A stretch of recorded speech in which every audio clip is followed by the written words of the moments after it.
हैं। बिस्मिल्लाहिर्रहमानिर्रहीम। यहाँ पर मैंने एक प्याली सफ़ेद तिल ले लिए हैं और एक प्याली ही मैंने गुड़ लिए हैं।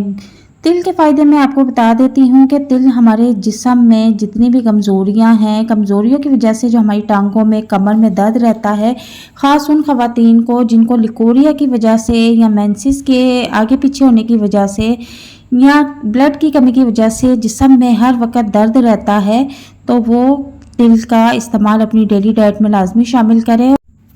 यहाँ पर सबसे पहले मैंने कढ़ाई ले ली है और इसको अच्छी तरह से मैंने गरम कर लिया है। अब गरम कढ़ाई में मैं एक प्याली तिल ऐड कर दूँगी। तिल को हमने ड्राई रोस्ट करना है, इनको जलाना नहीं है और हल्की आंच पे इनको हमने ड्राई रोस्ट कर लेना है।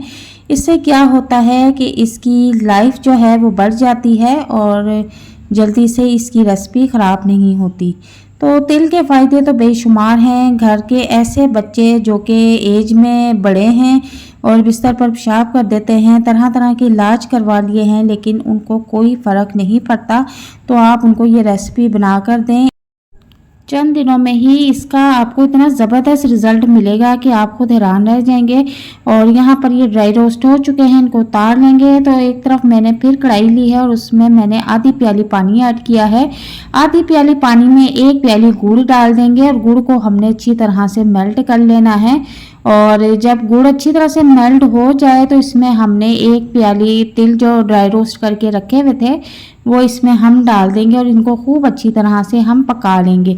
अच्छा, अब इसको उतारना इस तरह से है कि आपने इसको ज़्यादा गाढ़ा करके नहीं उतारना, वरना ये जब ठंडा होगा तो बहुत ही ज़्यादा गाढ़ा हो जाएगा। हमने इसको थोड़ा पतला करके उतारना है ताकि हवा लगने पर ये थोड़ा बहुत गाढ़ा हो जाएगा, तो हमारे जो लड्डू हैं वो आसानी से बन जाएंगे। ठीक है, यहाँ पर अब हमने चम्मच मुसलसल चलाते रहना है। आप इसकी कंसिस्टेंसी देख लें कि ये बिल्कुल रेडी है और इतना ही पतला हमने उतार लेना है और किसी खुले मुंह के बर्तन में इसको फैला देना है। तो यहाँ पर मैंने चूल्हा जो है वो बंद कर लिया है और इसको अब हम रूम टेम्परेचर पे ठंडा होने के लिए छोड़ देंगे। तो यहाँ पर मैंने एक परात ली है और परात में मैं इसको निकाल लूँगी और थोड़ी देर के लिए इसको ठंडा होने के लिए छोड़ दूंगी, क्योंकि अभी तो ये बहुत ज़्यादा गर्म है और बिल्कुल भी हम इसके लड्डू नहीं बना पाएंगे। और 5 से 10 मिनट तक ये इतना गाढ़ा हो जाता है कि आप इसके लड्डू आसानी के साथ बना सकते हैं। हाथों को थोड़ा सा पानी लगा लें और जिस साइज़ का भी आप लड्डू बनाना चाहें आप इस लड्डू बनाकर रख सकती हैं। तो मैं आपको एक नॉर्मल शेप का लड्डू बनाकर दिखा देती हूँ।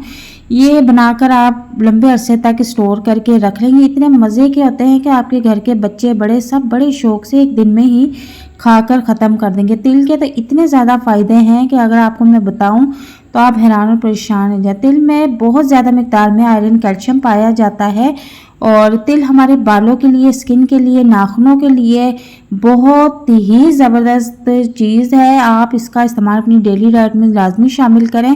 जिन लोगों के बाल वक्त से पहले सफ़ेद हो जाते हैं उन लोगों को भी तिल का इस्तेमाल लाजमी करना चाहिए। और जिन घरों में बच्चे बिस्तर पर पेशाब कर देते हैं उनको भी ये लड्डू लाजमी बना कर दें। महंगी महंगी दवाइयाँ लाना छोड़ें और घरेलू टोटकों से उनको जो है उनका इलाज करें और उनको ज़रूर फ़ायदा होगा। तो इस तरह से आप ढेर सारे लड्डू बना के रख सकते हैं। ये 1 साल भी रखे रहेंगे तो बिल्कुल भी ख़राब नहीं होंगे। एक लड्डू आप अपने बच्चों को या बड़ों को घर में जिसको भी देना चाहते हैं, एक लड्डू सुबह और एक लड्डू शाम को आप उनको खिला दें। चंद दिनों में ही आप इसके ज़बरदस्त रिज़ल्ट देखेंगे और आप इसको बना के लंबे अरसे तक स्टोर करके भी रख सकते हैं। ये बिल्कुल भी ख़राब नहीं होते।